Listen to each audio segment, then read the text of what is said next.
Hi friends, welcome back to my channel Reena's food recipes. ഇന്ന് നമ്മുടെ ചാനലിൽ കൂടി ഒരു എഗ് കറിയാണ് ചെയ്യുന്നത്. ചെട്ടിനാട് സ്റ്റൈൽ എഗ് കറിയാണ് ചെയ്യുന്നത്.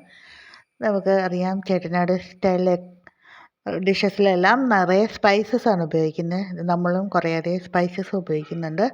വറ്റൽ മുളക്, 2 തരം ജീരകം, പെരുംജീരകം, സാദാ ജീരകം, 2 ഗ്രാമ്പൂ, അതുപോലെ കുരുമുളക്, ഏലക്കായ, ഒരു കഷ്ണം കറുവപ്പട്ട, ഇത്രയും സാധനങ്ങൾ, ഓൾമോസ്റ്റ് എല്ലാ സ്പൈസസ് ഇവിടെ നമുക്ക് എണ്ണയില്ലാതെ ഇതൊന്ന് വറുത്ത് എടുക്കണം.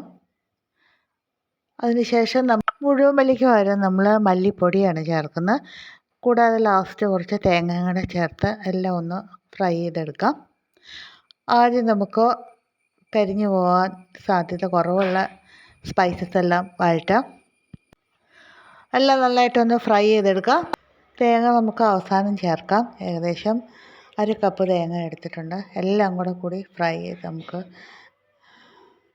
നല്ല രീതിയിൽ ഫ്രൈ ചെയ്തെടുക്കാം. മല്ലിപ്പൊടി അവസാനമാണ് ചേർക്കുന്നത്. 1 ടേബിൾ സ്പൂണൊക്കെ ചേർത്ത് കൊടുക്കാം. സ്പൈസസ് എടുക്കുമ്പോൾ നമ്മൾ കുരുമുളകും മുളകുമൊക്കെ ധാരാളം തന്നെ എടുക്കുന്നുണ്ട്. വളരെ അധികമായി പോയി കഴിഞ്ഞാൽ എരിവ് കൂടുതലായിപ്പോവും. ഇതുകൂടാതെ വേറൊരു സ്പെഷ്യൽ കൂട്ടുകൂടി ചേർക്കുന്നുണ്ട്. 2 തക്കാളി, അതുപോലെ 1 കഷ്ണം ഇഞ്ചി, 5-6 വെളുത്തുള്ളി. ഇത് നമുക്ക് പച്ചയായിട്ടൊന്ന് അരച്ചെടുക്കുകയാണ്.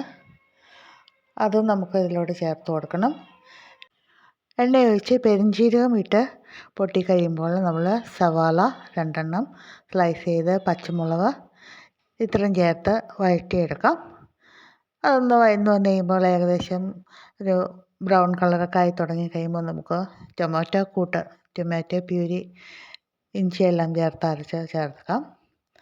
ഇതൊന്ന് പച്ചമണം ഒന്ന് മാറി വരുമ്പോൾ, നല്ല രീതിയിലൊന്ന് ഫ്രൈ ആയി വന്നു കഴിയുമ്പോൾ നമുക്ക് നമ്മൾ ഉണക്കി അരച്ചെടുത്ത കൂട്ടുണ്ട്, സ്പൈസസ് എല്ലാം ഉള്ളത്. അത് നമുക്ക് ഇതിലോട്ട് ചേർത്ത് കൊടുക്കാം.